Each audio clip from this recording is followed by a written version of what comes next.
Vous écoutez Alger Chaîne 3, le journal.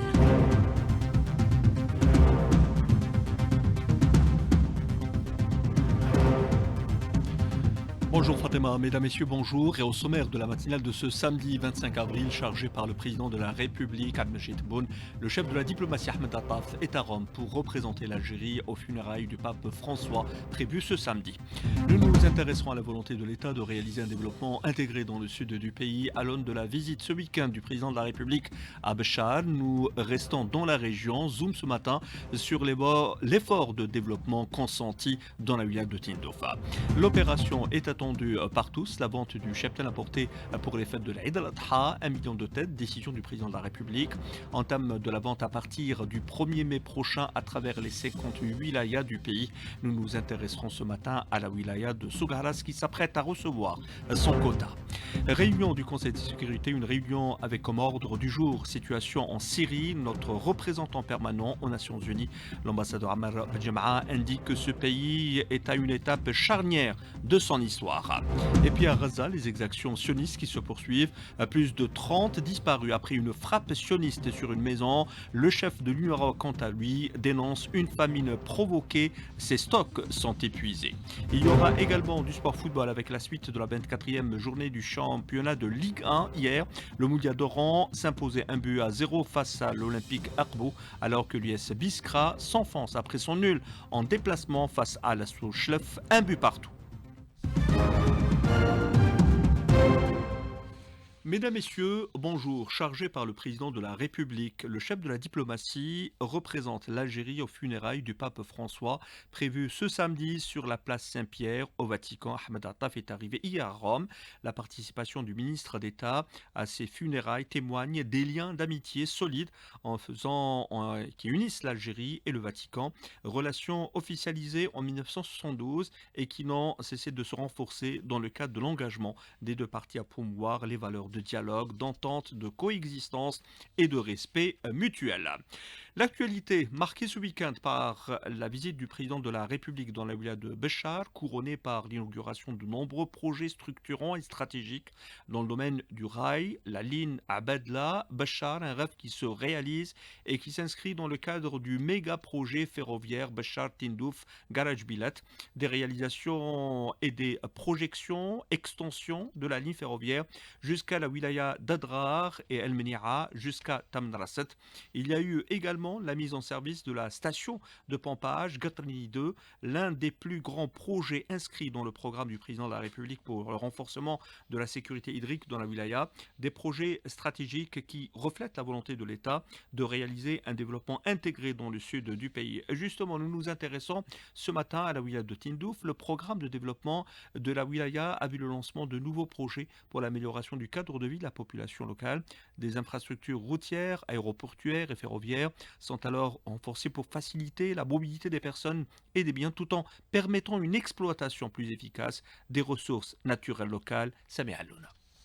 Des projets qui visent à désenclaver la région de Tindouf, à la fois pour les voyageurs, pour les biens également, qui seront acheminés vers différentes régions du pays, grâce notamment au développement du réseau ferroviaire qui revêt une grande importance pour l'économie locale et nationale. Des projets en cours qui, en plus de renforcer la logistique, permettront à l'avenir une exploitation optimale des ressources naturelles. Mostafa Dahou, Wali de Tindouf. Le grand projet concerne la réalisation de la ligne ferroviaire qui reliera la wilaya de Béchar à Garage Bilet sur une distance de 950 km. Ce projet est réalisé en 3 phases. La première phase relie Tindouf à Garage Bilet sur une distance de 263 km. La deuxième phase s'étend sur 175 km et relie Tindouf à la commune d'Oum El Assel. La troisième phase relie la commune d'Oum El Assel à la frontière de la wilaya de Beni Abbas, dans une zone connue sous le nom de Hamaguer. Outre que le ferroviaire, les projets en rapport avec les infrastructures aéroportuaires sont également lancés afin de moderniser et améliorer la connectivité au niveau de l'aéroport de Tindouf. Zinla Abidine Lachechi, chargé des infrastructures aéroportuaires à la direction des travaux publics, wilaya de Tindouf. Actuellement, il y a 2 projets en infrastructure aéroportuaire. Un projet déjà réceptionné à l'année 2023 et actuellement, il y a un projet en cours. C'est le renforcement de la piste principale au niveau de l'aérodrome de Tindouf. Un délai de 21 mois. Actuellement, le projet est à 20 26% de taux d'avancement. Un renforcement des infrastructures aéroportuaires, routières et ferroviaires dans la wilaya de Tindouf qui traduisent une volonté de désenclaver cette région stratégique tout en stimulant le développement socio-économique de la région et en favorisant une circulation fluide et efficiente des citoyens. Un reportage signé Sami Alou. Nous vous disions en titre réunion du Conseil de sécurité, une réunion avec comme ordre du jour la situation en Syrie. Notre représentant permanent aux Nations Unies, l'ambassadeur Amar Benjama, indiquait que ce pays est à une étape charnière de son histoire et que son peuple a besoin d'un réel soutien international qui s'inscrit dans la durée. Cet espoir doit être nourri à travers un appui et une coopération internationale sur la durée. Les Syriens veulent une Syrie plus radieuse, construite par et pour tous les Syriens. Un pays où personne ne serait marginalisé, où les droits de l'homme et la dignité humaine sont défendus et protégés, et où le peuple syrien exerce pleinement sa souveraineté sur son territoire. Les membres du groupe A3+, sont fermement convaincus que la transition, pour être couronnée de succès, pour être inclusive, doit être emmenée par les Syriens, pour les Syriens, avec un appui robuste de la part de la communauté internationale. Ce processus doit rester en phase avec les principes énoncés dans la résolution du Conseil de sécurité 2254. En ce moment critique, le rôle de l'Organisation des Nations Unies reste essentiel. Dans de telles circonstances, nous répétons l'importance de préserver l'indépendance et les capacités opérationnelles des agences des Nations Unies. Et lors de sa première intervention au siège des Nations Unies, le chef de la diplomatie syrienne, As'ad Shaibani, a appelé hier le Conseil de sécurité de l'ONU à faire pression sur l'entité sioniste pour qu'elle se retire de son pays après la chute du régime de Bachar al-Assad. L'entité sioniste a déployé des troupes dans une zone de tampon contrôlée par les Nations Unies qui sépare les forces sionistes et syriennes sur le plateau stratégique du Golan depuis 1974. Direction Gaza, les exactions sionistes qui se poursuivent, plus de 30 disparus après une frappe sioniste ce matin. Hier, 26 Palestiniens étaient tombés en martyrs lors de raids menés par l'aviation sioniste.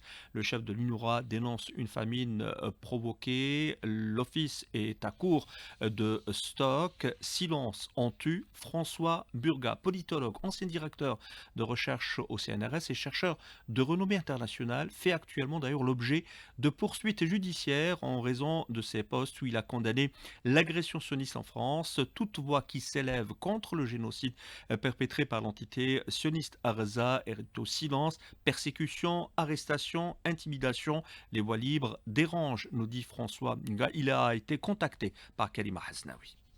Je fais effectivement partie de ceux qui ont l'honneur d'être criminalisés parce qu'ils ont essayé de retenir le bras des massacreurs israéliens. Je dis ça bien sûr avec ironie, mais il y a quelques heures, un ami m'a écrit pour me dire, tu sais François, de nos jours, si on n'est pas inculpé d'apologie du terrorisme, c'est que quelque part on a raté sa vie. Et je vous dis très sincèrement, moi je le perçois comme ça.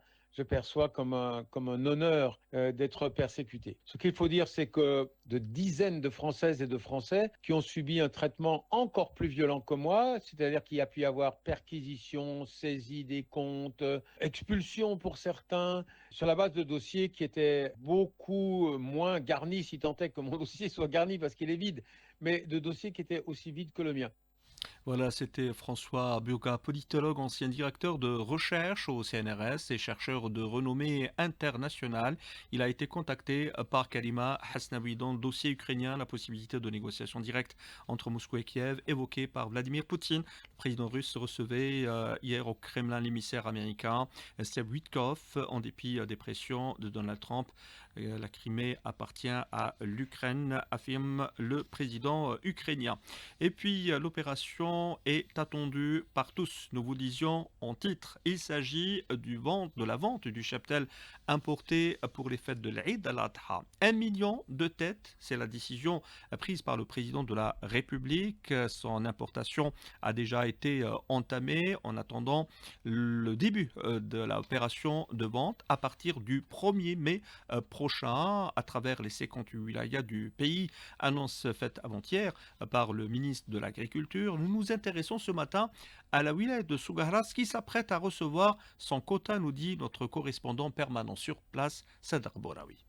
Sougharas attend dans les jours à venir l'arrivage de son quota d'agneaux destiné à la célébration de Eid al-Adha, où toutes les dispositions ont été prises par les services vétérinaires de la wilaya pour accueillir dans de très bonnes conditions ces ovins. Wahid Khaldoun, inspecteur vétérinaire de la wilaya, qui nous dit: le quota de la wilaya de Sougharas total est de 13 191 têtes, réparties en deux quotas. Le premier quota de 6 596 têtes. On a préparé 3 sites. La ferme pilote Bishgawi à Daïra de Bir Bouhouch, de capacité 3000. La ferme pilote Yousfi à Tifesh, de capacité 1500. Et la ferme pilote Boumaraf à Taoura, de capacité 2200. Cette opération a nécessité une préparation en ce qui concerne la biosécurité des sites. On a procédé sur les 3 sites, nettoyage, écholage, déparasitage. Ces 3 sites sont prêts à recevoir les animaux. Chaque site est doté d'une équipe vétérinaire de 5 à 6 vétérinaires qui travaillent avec un système de rotation. C'est des vétérinaires de l'inspection vétérinaire de la wilaya de Sougharas ainsi que les vétérinaires des BHC, des bureaux d'hygiène. De Sougharas, Sadr Boraoui pour AGCHAN 3.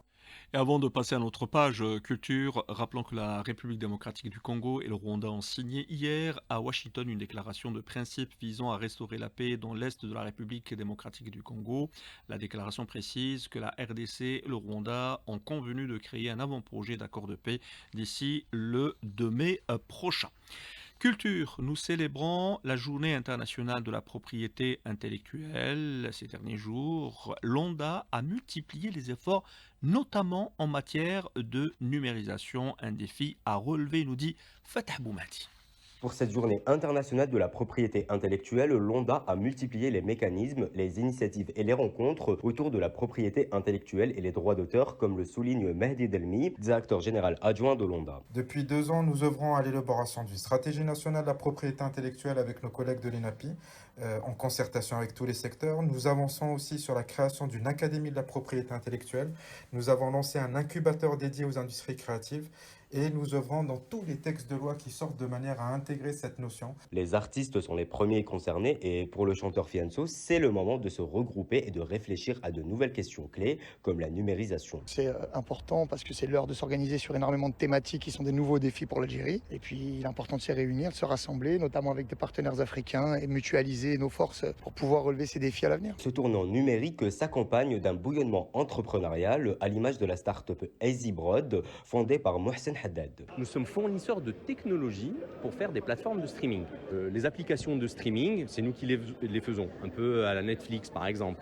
Il y a beaucoup d'enjeux sur la promotion de la culture algérienne bien sûr, sur le territoire national et même au-delà. Cette dynamique est encouragée par les pouvoirs publics qui, ces dernières années, multiplient les efforts pour structurer l'écosystème créatif à l'ère du digital, une question d'avenir.